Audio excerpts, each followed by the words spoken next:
Baltimore, I'm coming home. We're going to wrap the Live and Alive tour up Saturday, June 28th at the Horseshoe Casino. It's going to be a great night. I got Justin Schlegel from 98 Rock going to be out there with me. We're going to have some surprises. It's going to be a really big deal. Get your tickets now at ryansickler.com. Hey, baby, we're going to be here all day. We're going to be here all day, baby.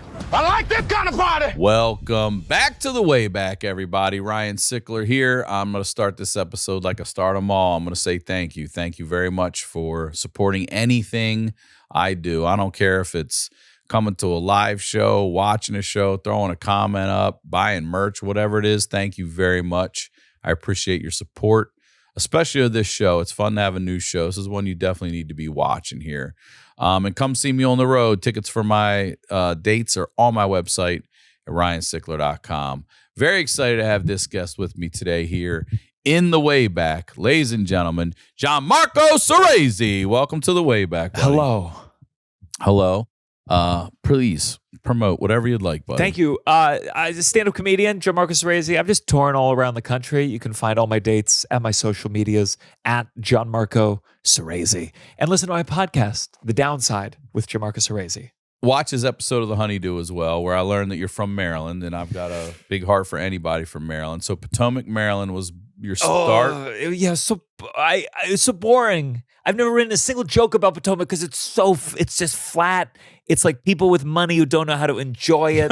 Like just enough money to isolate yourself from community. Wait. Just enough money to have your own pool and never have anyone to invite over to it. How old are you? 36. Were you there when the plane crash happened, or is that before your time? I think that might have been before my time. And my dad was working at National Airport. I was of the DC sniper generation. Oh, that was our We're going to event. look at that one too. 1982. Yeah, it was before my time. Okay, so that's you were a kid? I'm 9 at the time. My dad's working at that airport. It was called National Airport. Now it's Ronald Reagan. And this plane took off. And I think, what did it hit? The Washington Bridge? It hit a 14th Street Bridge. As it's taking off, it hit the bridge. Oh, and crashed. It hit the bridge? Oh, yeah, look at this. Oh. Into the freezing Potomac. Look at it. It's freezing in the Potomac there. So this was a passenger plane. It was. And some people did live. That's crazy. Some people, look at all the people up there. Some people lived. I just remember this video of one lady in particular. Is that her right there in the middle? That's her, wow. Yeah. And that was just an image burned in my head that this lady was swinging, going up to this thing in there. And I remember my dad coming home like, it was wild at the airport today. I was like, holy That's crazy. That's so sad. Oh, there she is. Go down in the life vest or the life preserver. Oh, there's a video of it. Yeah, you can watch that. This is it. This is freezing cold Potomac water these poor people are in. But DC Sniper, DC Sniper was crazy. I'm living dude. out here at the time, and you're right there in the area. I'm right there in the area. Or our How like old are you fields. at the time? I think I was like 6th grade. Okay. Or maybe 8th. But what I do remember is I was on the school soccer team. So it was part of the curriculum. I was about to fail, and I was a good student, but suddenly I was about to have like an F. I was so bad. I cared so little. And because of the DC Sniper, they canceled the whole season. And it saved they did me. have to. It saved it. I got like a C or whatever because they said it's canceled, and it was because of that guy. Yeah. What a wild positive out of the DC Sniper. So if I remember, he had a kid with him or something. He was like 18. Was he related to him or no? Like an apprentice? Yeah. That's it. They traveled in. Come on. But here's what they said. I remember this. Sedan. They said the police, we have an announcement, we narrowed it down. The DC Sniper is in a white van. And you're like, and suddenly you don't realize until you're looking for it, every van is white. Every van on the street is white. This is what my brother said, and they would just stop random white vans in traffic. He said people were, if I remember, wasn't there a lady that got shot at like a gas station? Gas station was the one. And she was reading a book. I think she was reading a book. Oh. I'm pretty sure. I could be wrong. But it was It was scary. There weren't that many shootings in the grand scheme of things, but I'd be going to the grocery store from the car and I'd be like, yeah, moving this like is that. a city under siege. And it was random. That was the thing that was so scary. Didn't know where it was truly random. Right. It's not white man or white lady. He was just whatever. Yeah. That's crazy. All right. I also start these episodes, and I didn't. Have you ever sat in this back seat? So this is the seat in the back of the station wagon that faced traffic. Yes. Did you ever sit in this or know someone that had this? We definitely did it. It's incredible how they just disappeared, but it was always exciting.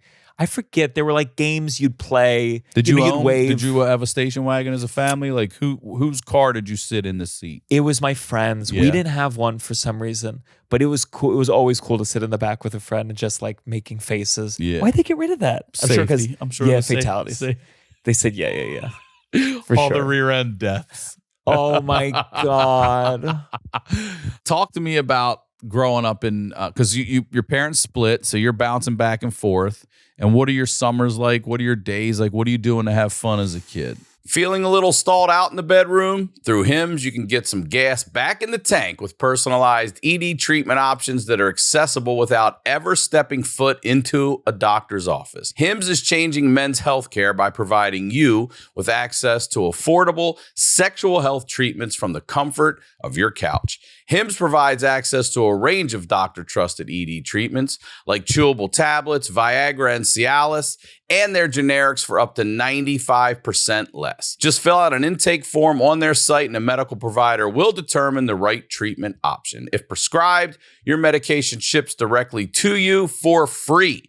No insurance is needed, and one low price covers everything from treatments to ongoing care. With hundreds of thousands of trusted subscribers, Hims can help you find the ED option that works for you. Start your free online visit today at hims.com/wayback. That's HIMS.com/wayback for your personalized ED treatment options. hims.com/wayback.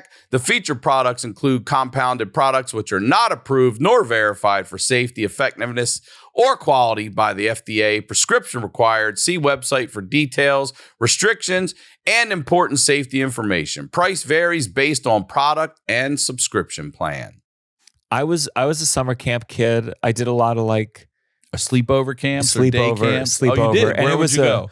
I don't even remember. In Maryland though, or did you go out of no, state? it was always like somewhere in Massachusetts, and there were cabins, and you would just there was athletic stuff, but I would work like they had arts and crafts, and I made necklaces the whole summer. And then eventually I finally got to the theater ones, and those were local, or like French Woods was a popular one I went to. It's one of the classic like theater camps. I only did 1 year there. Okay, so I've never even heard of theater camps before. I mean, Stage Door? No. Stage Door is like I didn't know there were sleepaway theater camps and stuff. You're the first person. So let's talk about it. So you're going to a place like this here. So you would go here. And how long is this? A week? Is this like 4 weeks? Enough to put on a show pretty hurriedly. So you're going and creating your own show while you're there with other people, and then you put it on for the camp? Or you put it on for the parents camp. Come at the end and you put it on? I don't remember my parents coming, but that could have just been a them thing. It was so I just bounced around. I was always jealous of the kids who went to the same one for 8 years because they had status. But everyone I went to was like a new. Oh, you would go to a different one. Yeah. And those camps like are where I felt like I had more, because you go to a camp, you get to start over. I became goth at one camp, and what do you mean? Like, so I was going through a skater boy phase. I was wearing like independent, but I could not skateboard. Mm-hmm. I mean, like I would go in the grass and stand on it for a second. On the board? Yeah. But aesthetically, Avril Lavigne and all this stuff, it felt so cool. And then I went to a camp. There was a girl I had a crush on. She ended up not liking me, so I felt like in a darker place. And then there was some party, and there was some goth kids there. They were goth, real goth, music, aesthetic, everything. And this goth guy said to this goth girl, "You should make out with him." And she was like, "Okay." And we made out. And I was like, well, I'm goth now. I'll wear black for the rest of my days. It was insane. I had never, someone said make out, and yes. And was this your first kiss? No, I made it with another girl at that camp, but it was like, this is the first good makeout. The first makeout was like, people like this, and it was because there was just that tongue. I'm sure she's learned. We were both young. I don't blame her, but it was a lot of tongue. Oh my God. And so I went to Hot Topic, and I started high school. This camp was between middle school and high school. I started a new high school, so you could reinvent yourself. And I went in that first day, fucking big baggy jeans with chains. Do we have any pictures of Hot that? Topic? We have sort of the tie-dye one. So this was like, all right, this is your skater boy phase? This was somewhere in my, I don't know what it is. I'm wearing surely this is before cultural appropriation. That's a reggae hat.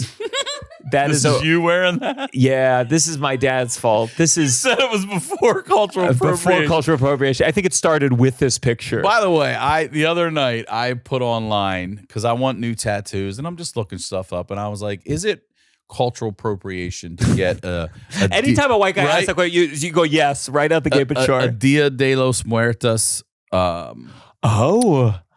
tattoo. Yeah. The ladies, the skeleton ladies.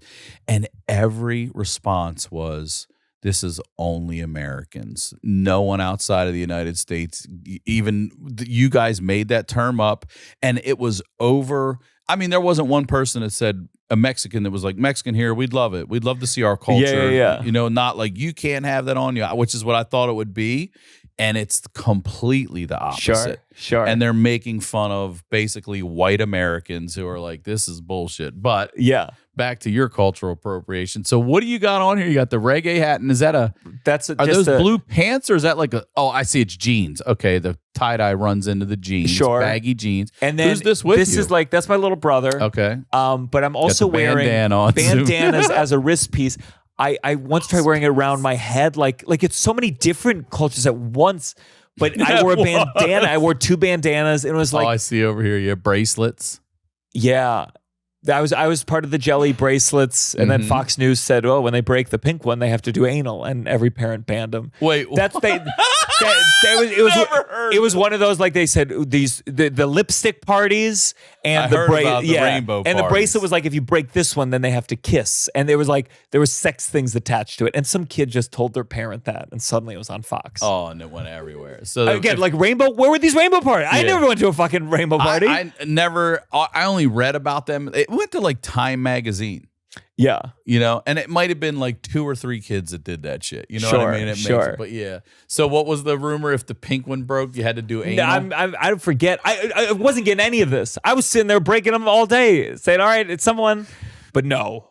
It was just Hot Topic was driving this. So sorry. You show up at 9th grade, brand new image, and what is it? Is it this or you got it's a little more, I couldn't do black nail polish. For sure. I wasn't good enough to do the eyeliner. I would have if I could. Were guys doing the black nail polish in your grade? No, it felt very much like because it came from camp, and who knows, maybe where they were from, it was more normal, but it felt like a total like weird, this isn't even what people are doing that are counterculture. I was just my own creation. I was a fucking weirdo. Counterculture? I cannot imagine how those kids, because some of those kids went from their middle school to their high school, and I was new. Right. I cannot imagine how they viewed me. That's skater boy phase. So this is the summer right before. That's an independent long sleeve shirt, and that's one of my best buds then on the right, Kevin Wong, and it went from skater boy to goth. So I definitely I wanted something of this group, and I think if there had been more theater, it ended up being more like the queer side community that I ended up like, though that was my friend group in high school. But at that time, it's just reaching for straws. Bob Marley? Do I like Bob Marley? No, I don't like Bob Marley. What am I talking about? Strike. Tell me about this. So, Strike, for people who do theater, at least in high school, it's like the last night of the show, we would stay at the school, we would take down the set, and you'd basically spend the night. And a bunch of parents would organize it. But you were overnight at school. It felt cool. You know, people were sneaking off, hooking up. And it was a big thing at my high school where people would drink and get high as a matter of course. And it was just known. This was tradition. And my school, Georgetown Day School, was known as the drug school in like the 80s, where like the teachers were getting high with the kids. And Really? yeah, but again, like not when I went to high school, but that was the reputation. We were the pot school. And looking back, not really, but some people did pot. And I didn't drink or smoke for a long time. And then like sophomore year at Strike, like I had a brownie and I got drunk and it was a blast. It was amazing. I told a girl I loved her. It was wonderful. And then that year, someone pulled the fire alarm just because they were drunk and being an idiot. And it triggered an investigation. And suddenly this thing that had been a long time tradition at the school, they were interrogating us. And I was a sophomore. I'd never been in trouble. I barely did anything. But suddenly we're part of this thing where whoever brought alcohol or weed, they got a 2-week suspension. They just went after the seniors and juniors. And we were like, oh, we're safe. We're a sophomore. But then they started interrogating us. And we all had like a pact, like me and the other sophomores who drank, were like, we're not going to talk. We're not going to talk. And then they held like a group where they said, guys, we know, this was the head of the theater department, the head of the tech department. Hey guys, we know that some of you drank or smoked. Meanwhile, they knew this shit was happening, but they're saving their ass. Please, could we be honest? And we all go around, people who did this pact. No, I didn't have anything. I didn't have anything. I'm on medication. I can't even take pot if I wanted to. We keep going. And then this one girl starts crying. Oh, not the girl. Not the weak link. I had a bite of a pot brownie. And then this person starts crying. I had a drink. No. And I'm sitting there like, you weak motherfuckers. You weak motherfuckers. We had a pact and you guys crumbled like losers. Of course, we didn't have to. Crying. And so I'm everyone, like almost everyone. And I'm like, nope, I didn't do it. And the tech guy, he looks at me and he mouths, we know you did it. And I'm still like, no. But then I broke after I went to the head and I said, I drank a little bit and I got put on the list. And I didn't have to. What's the list? We all got put on probation eventually. They interrogated us one by one. So people are now ratting each other out. And they did this thing. This is where I feel like I lost my faith in the system. Because again, I've been given every privilege in life. But I think this is where the system so failed me that I said, fuck this system. I remember there were some weed dealers at the school. And I remember like one of the seniors organized like a gathering with all the theater kids and the 2 cool weed dealers. And was like, hey, so here's why ratting is bad. Like we had like a speech of like, you shouldn't tell on the weed dealers. And I was like, what the fuck is going on right now? And I eventually got probation, but they put a lot of us on probation because it was a private school. Mm-hmm. And probations, you did not have to report to colleges. So they wanted to not give us, if they suspended all of us, it's going to affect the high school's college record. Yeah. This is where you learn it's all fucked up. So they're looking out for themselves. They're looking out for themselves. Not me. But so they put us on probation, whatever. My dad was mad, but who gives a fuck? And then my year, they changed the college rules where you had to report probations as well of suspensions. So I had to write every college I applied to, telling them I drank on school grounds. Are you serious? And like, if you understood it in the context of it's like, that was the tradition at the school. I was a fucking child. But I have to write all these schools being like, and I wasn't a drug dealer. I didn't even do much of anything. But suddenly these schools think that I'm a fucking deviant. And they left us in that. And I remember I went to my stepdad, who was like a lawyer.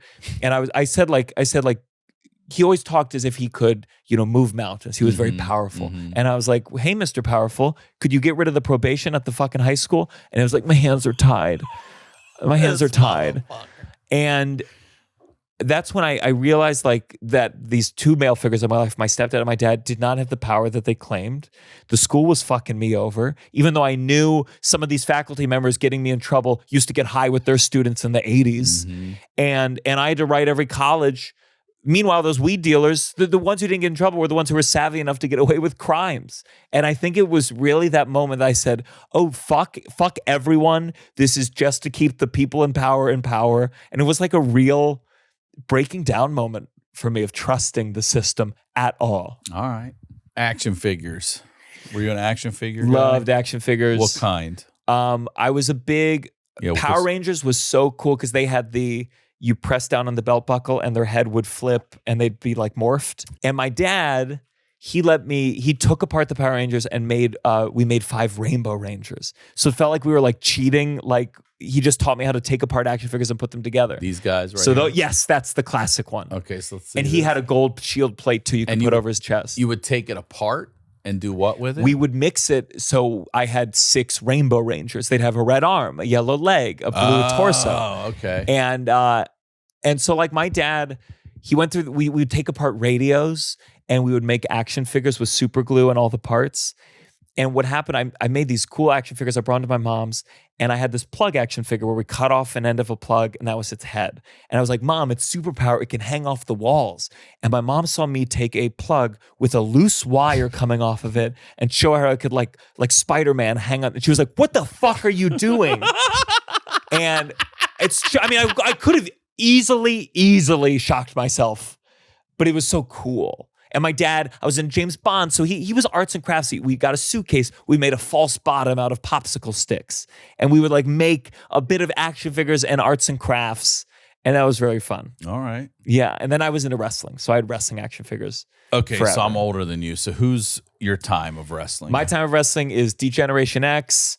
The Undertaker was my guy. I used to, when I did basketball, you know how he would roll his eyes in the back of his head? I would try to do that to freak out the other team. But I couldn't really do it. So I would go on the court before the match and I would be like this, I'd be like, walking up trying to fucking under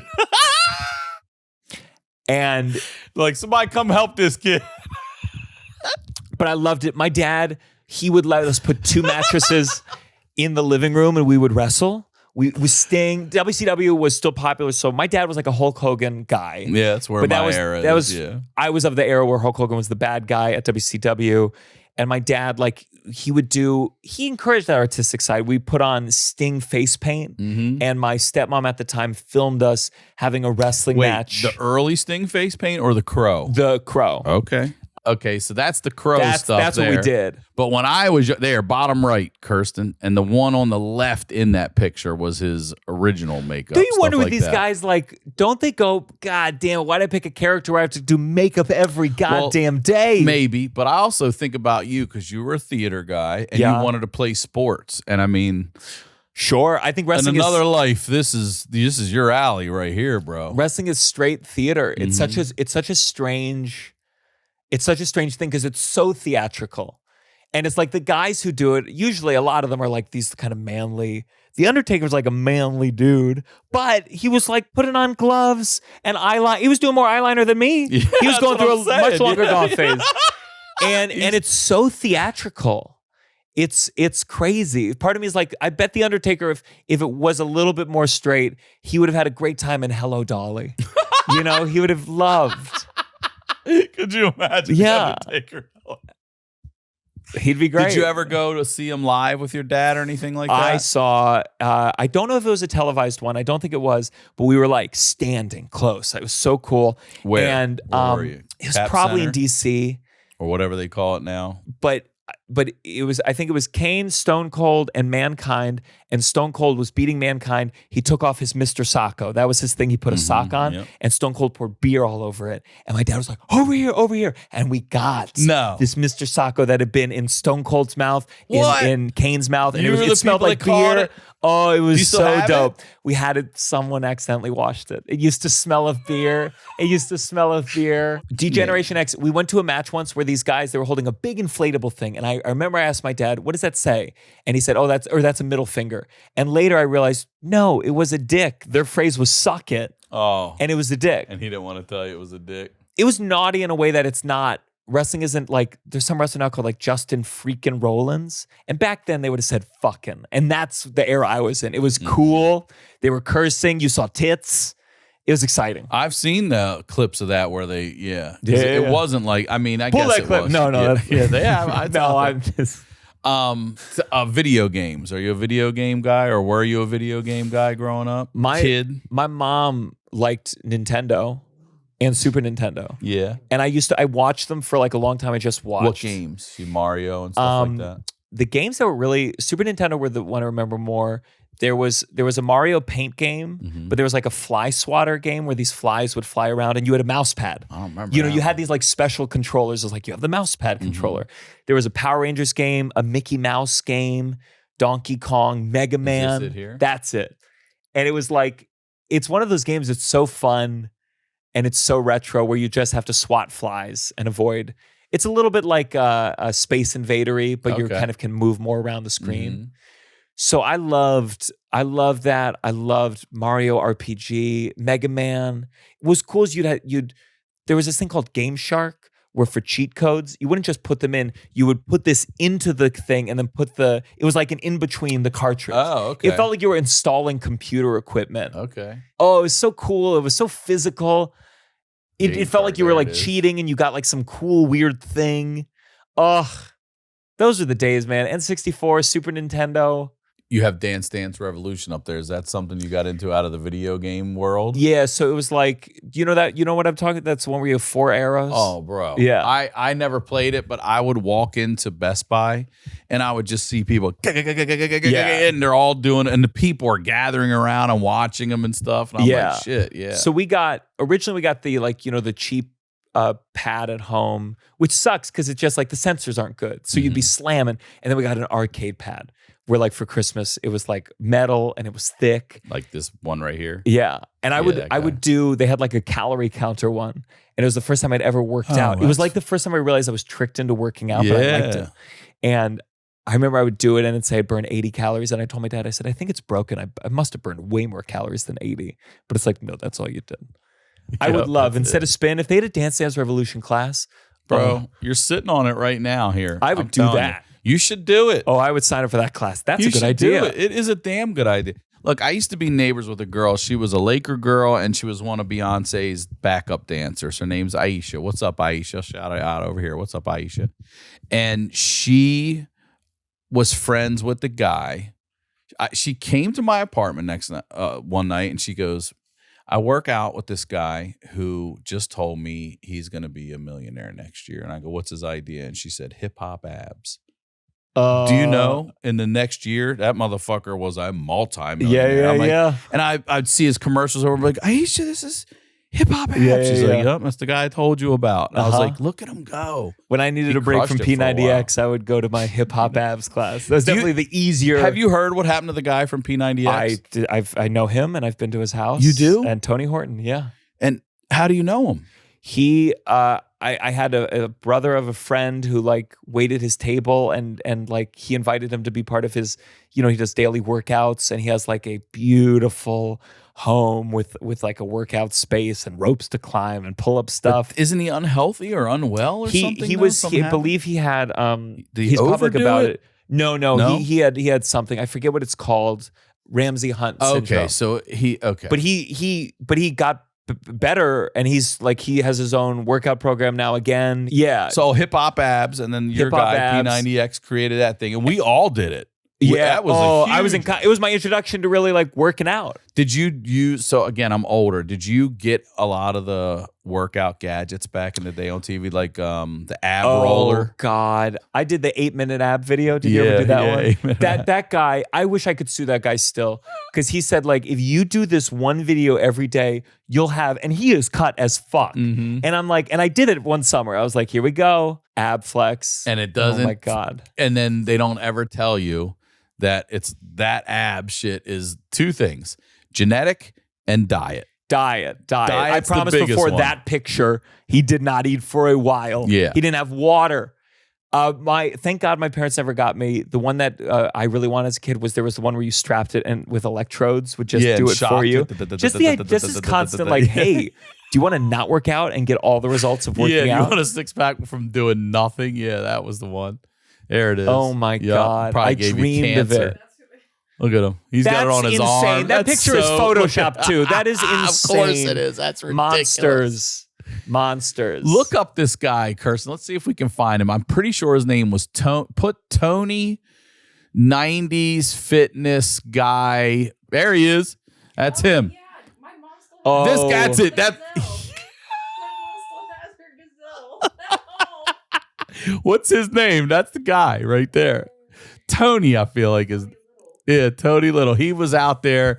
Any exercise equipment, he was the guy like, this is the one, guys. I'm going to show you how to use it. It's just crazy. Go down a little bit. He did the ab one. As if those arms came from that. Yeah, from that.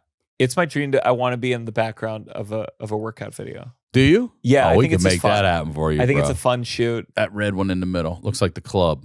That thing. Wow. Tony Little's ab what? I had that one too. Let me tell you. Look at me. None of them work, bro. None of them work. I would, if I was back in those days in high school, I would have been like, "Can I use Ozempic?" I've been like, "Please, let me try Ozempic." Please. Are you allowed to give? Is Ozempic an 18 or older drug? That's a good question. There Look, we he go. doesn't know either. Look. Yeah. What are you doing here? I was a big ravioli tomato sauce kid. Yeah, boy. Look at that. Look at the Oh, man. pacifier sitting there. I just noticed it. Yeah, I was at my mom lives here, so I got all these pictures. So Yeah, what's going on here? This is the Princess and the Pea. Oh, this is okay. And I looked at the audience and got a big laugh. So that's first This grade. is where the first little taste of heroin of comedy was. Okay. Yeah, and that's my friend Nathaniel, and we were close. We were close enough. I still have bits about our friendship. Who's number 53 up there?